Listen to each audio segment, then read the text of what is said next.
انا لتارکو، البتہ چھوڑ دیں ہم، کیا ہم البتہ چھوڑ دیں آلہتنا، اپنے الہوں کو، صاف قرآن کہہ رہا ہے، اپنے الہوں کو کیا ہم چھوڑ دیں، لشاعر مجنون، ایک شاعر کی بات مان کر، معاذ اللہ۔ دوسرا فتویٰ مجنون، کہتے معاذ اللہ یہ مجنون ہے، پاگل ہے، دیوانہ ہے، جو ہر وقت توحید کا اعلان کرتا ہے، اور تو کوئی بات ہے نہیں، جس طرح آج کل دنیا دار کہتے ہیں مولویوں کو اور کوئی بات آتی نہیں، جب ان کی محفل میں جاؤ کبھی نماز کا مسئلہ، کبھی روزے کا، کبھی زکوٰۃ کا، دینداری ماحول جو ہوتا ہے جی، اور جو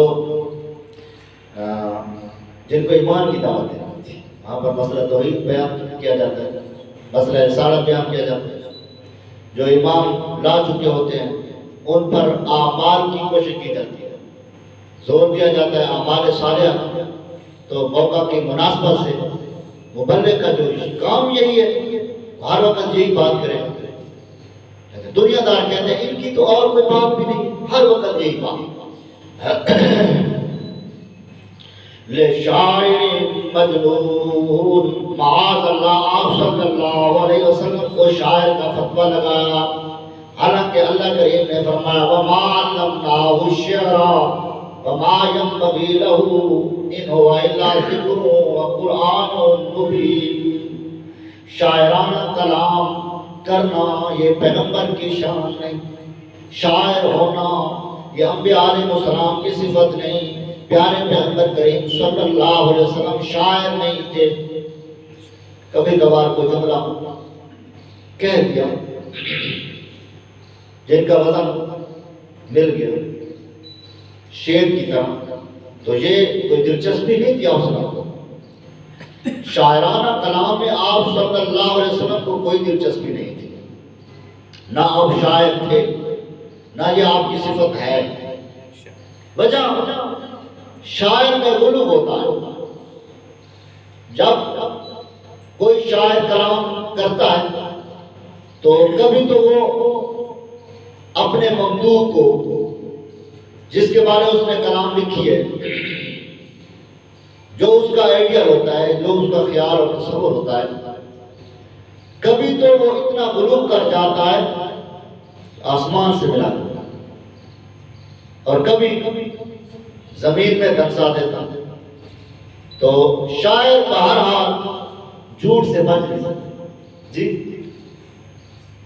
میرے محبوب پیغمبر کریم صلی اللہ علیہ وسلم کو شاعر کیوں کہا؟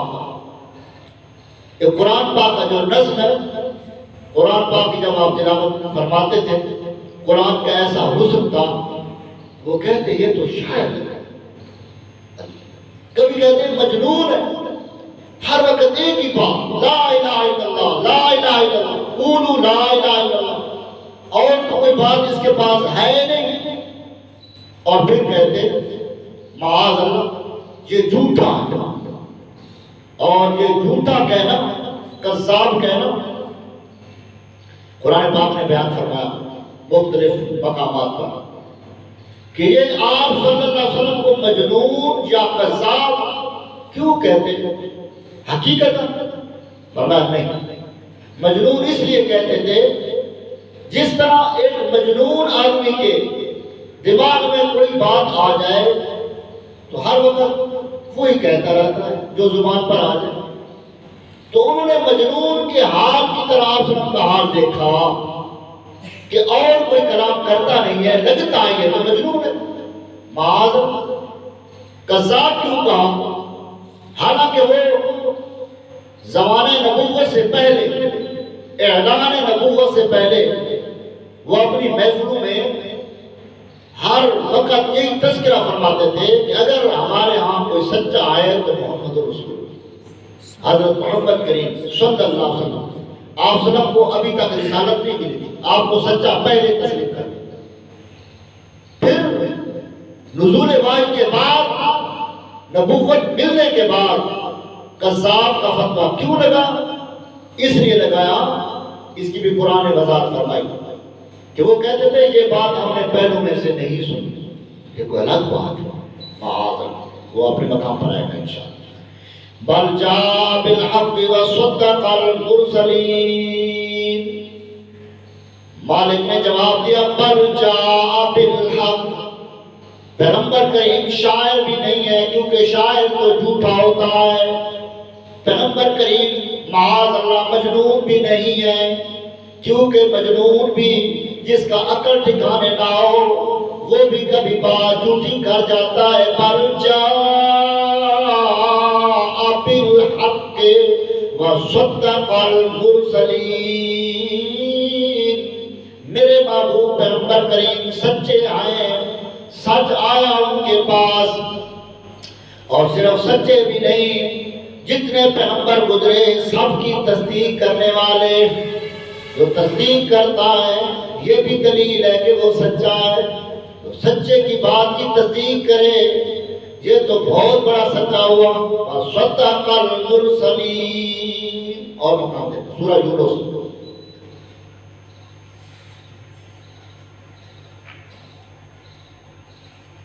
بلکہ سورۃ عنکبوت پہلے دیکھیں، سورۃ عنکبوت 21واں پارہ،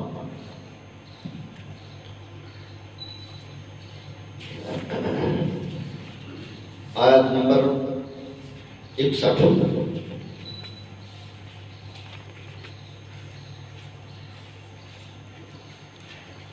میرے محبوب پیغمبر کریم صلی اللہ علیہ وسلم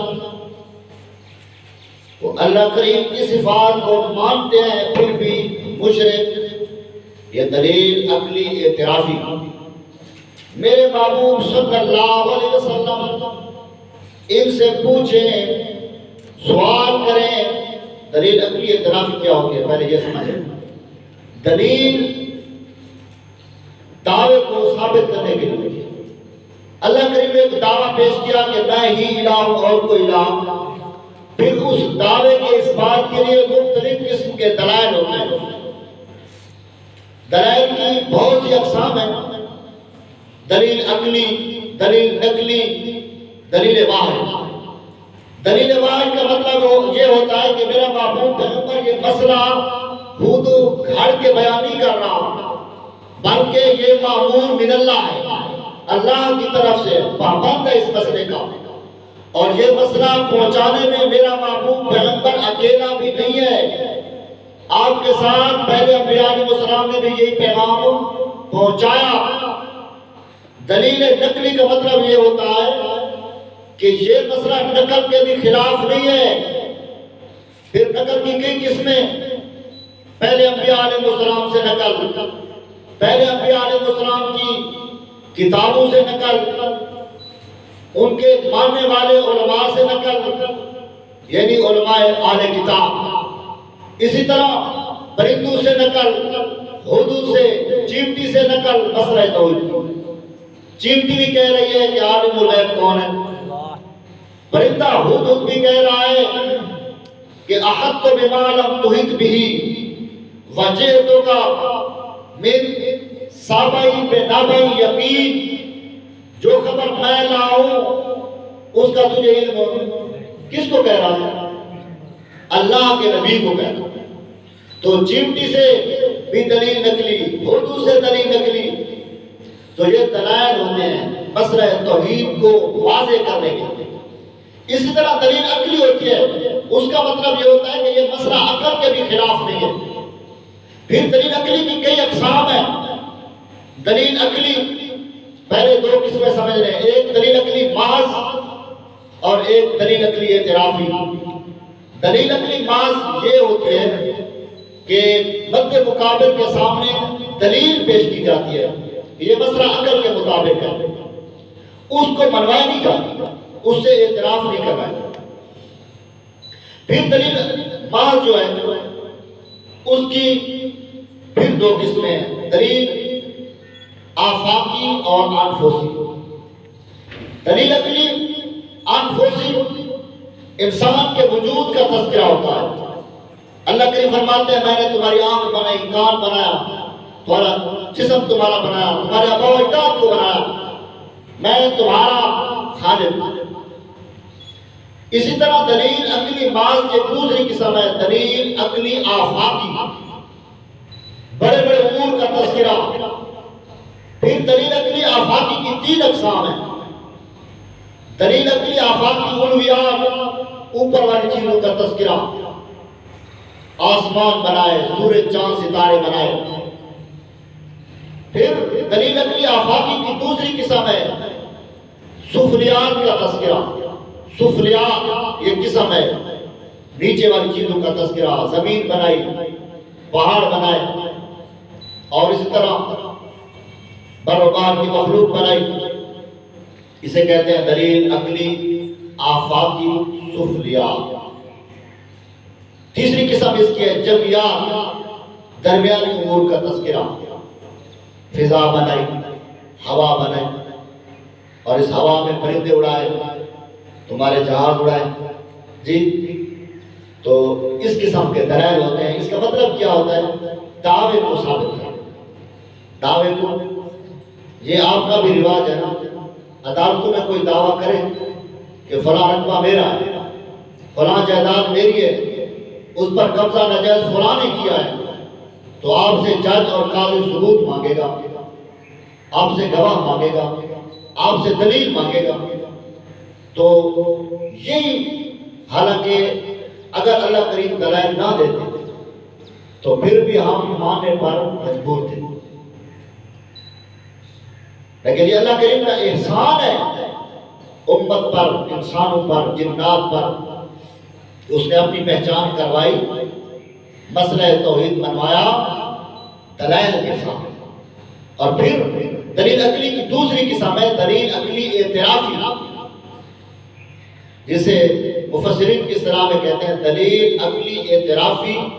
اعتراف ہے من الخصم، کہ مد مقابل کے سامنے دلائل کو بیان کیا جاتا ہے اور ساتھ ساتھ اس سے پوچھا جاتا ہے کہ کیا یہ امور اللہ پاک کے ہیں، یہ کام اللہ پاک کر سکتے ہیں؟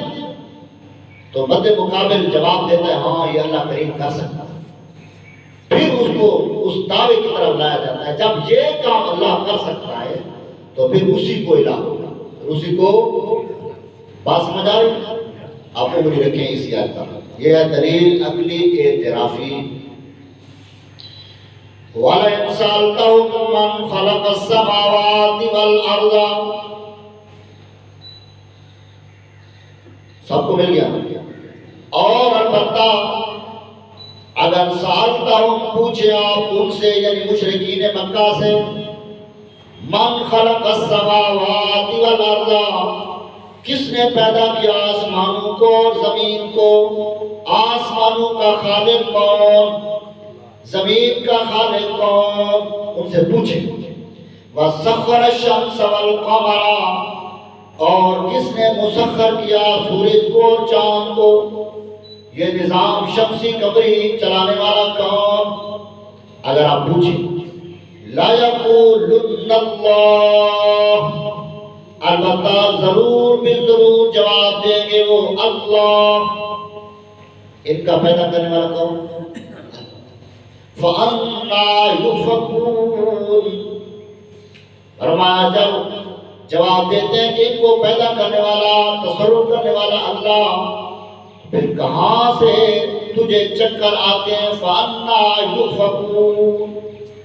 کیوں تمہارا دماغ گھوم جاتا ہے، ٹھکانے کیوں نہیں لگتا؟ اَنَّا يُؤْفَكُونَ.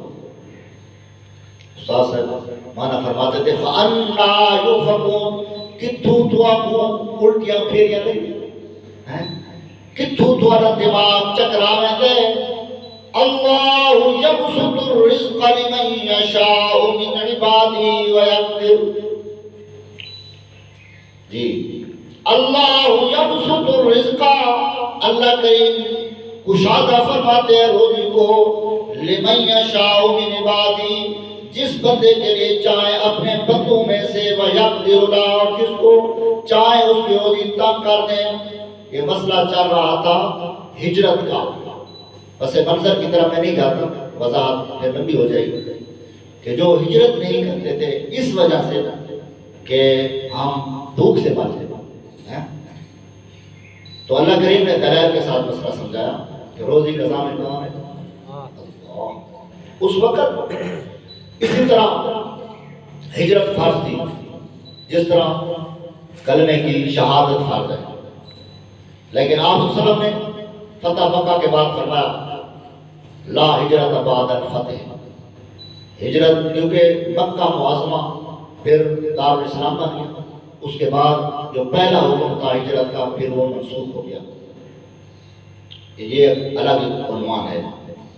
والا انسان تاؤں اگلی ہے، اور البتہ اگر پوچھیں آپ ان سے من نزل من السماء ماء، کس نے اتارا آسمان سے پانی، فاحیا بالارض، بس زندہ کیا اس پانی کے ساتھ زمین کو، من بعد موتها، بعد مر جانے اس زمین کے، اس موت سے مراد بنجر ویران، کس نے زرخیز کیا سیراب کیا زمین کو اس کی جی بنجر ہونے بیابان ہونے کے بعد، تو آپ کو جواب دیں گے لا یقولن اللہ، کیا جواب دیں گے؟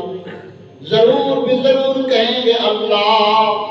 جی آسمان کو پیدا کرنے والا اللہ، زمین کو پیدا کرنے والا اللہ، آسمانوں کا خالق اللہ، زمین کا خالق اللہ، سورج کو مسخر کرنے والا اللہ، چاند کو مسخر کرنے والا اللہ، اپنی مرضی سے روزی دینے والا رازق اللہ، ساری کائنات کا رازق اللہ، مختار کن اللہ، سمیع علیم اللہ، جی آسمانوں سے روزی کے انتظام کرنے والا اللہ، قل الحمدللہ۔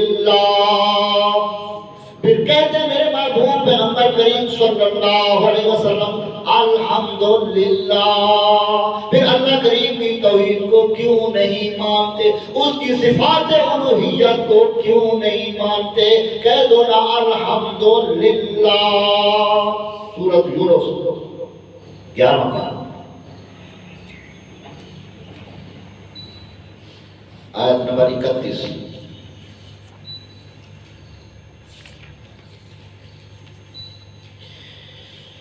وہاں بھی دلیل عقلی اعترافی، قل من یرزقکم من السماء والارض، یہ سال کے معنی میں پوچھ میرے محبوب پیغمبر کریم صلی اللہ علیہ وسلم، ان سے پوچھے نا من یرزقکم من السماء والارض، کون ہے جو روزی دیتا ہے تم کو آسمان اور زمین سے، یعنی آسمان سے بارش برسا کے بنجر زمین کو آباد کرنے والا کون ہے؟ امن یملک السماء، امن یملک ام منقطع، مطلب یہ کہ اب انتقال ایک امر کے بعد دوسرے امر کی طرف انتقال، علماء کرام طلباء اعظام، یہ مطلب نہیں ہے کہ پہلی بات غلط ہے، امن یملک، یہ ام منقطع کیا مطلب؟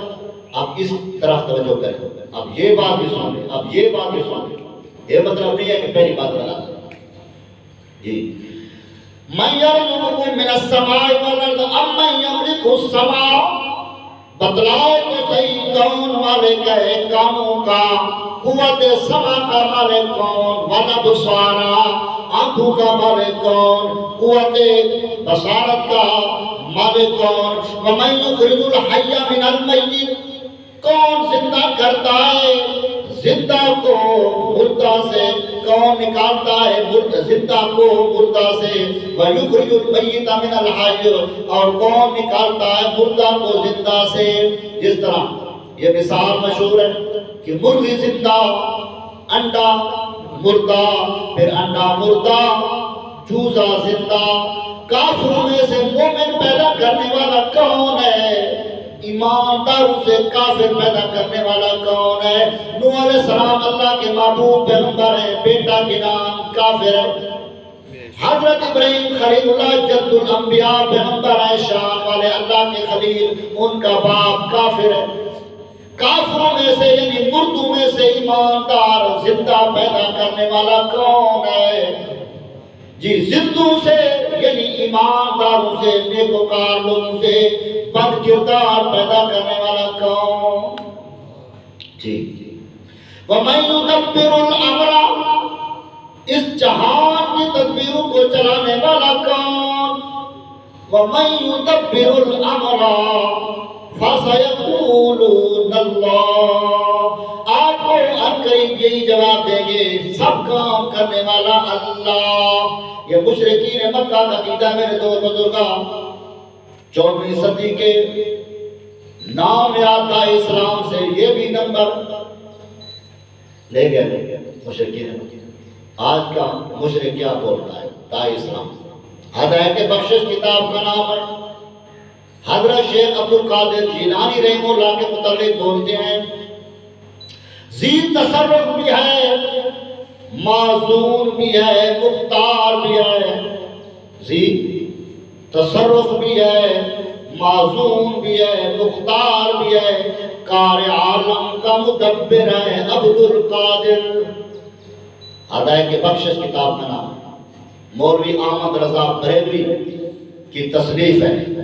وہ کیا بولتے ہیں حضرت شیخ عبد القادر جیلانی رحمہ اللہ کے متعلق کہ وہ ذی تصرف بھی ہیں، اپنی مرضی سے کرنے والے ہیں، جو چاہیں سو کریں، معزون بھی ہیں، اس کو اللہ کریم کی طرف سے اجازت بھی ملی ہوئی ہے جی۔ آگے کہتے ہیں مختار بھی ہیں، یہی اجازت کا معنی مختار ہیں۔ پھر بولتے ہیں کار عالم کے مدبر ہے، اس جہان میں تدبیریں کرنے والے حضرت شیخ عبد القادر جیلانی رحمہ اللہ ہیں۔ استغفراللہ۔ مدبر کسے بولتے ہیں میرا دوست بزرگا؟ مدبر کا معنی تدبیریں کرنے والا، اس کو عالم بنانا ہے، اس کو جاہل بنانا ہے، اس کے گھر میں خوشی لانی ہے، اس کے گھر میں غم لانا ہے جی، دن بنانا ہے، رات بنانی ہے، گرمی ہے، سردی ہے، موت ہے، زندگی ہے، بادشاہت دینی ہے، فقیری دینی ہے، کسی کو عزت دینی ہے، ذلت دینی ہے۔ حالانکہ محبوب پیغمبر کریم صلی اللہ علیہ وسلم نے فرمایا تھا، اکثر مقامات پر آپ صلی اللہ علیہ وسلم فرماتے تھے قولوا اللہم مالک الملک۔ جب اللہ کریم سے کوئی چیز مانگنی ہو تو یوں کہا کرو اللہم مالک الملک تؤتی الملک من تشاء وتنزع الملک ممن تشاء وتعز من تشاء وتذل من تشاء بیدک الخیر۔ یہ پیارے پیغمبر کی تعلیم کہو صلی اللہ علیہ وسلم، یہ قرآن کی تعلیم، اللہ کریم کی بھی یہی تعلیم، رب کے محبوب پیغمبر کی بھی یہی تعلیم۔ اور عاشق رسول داعی اسلام نام یاد کر دعوت کیا ہے، وہ کہتے ہیں کار عالم کا مدبر ہے عبد القادر۔ فتویٰ آپ لیں، ہم صرف حوالہ دینے والے۔ مکے کا مشرک بولتا ہے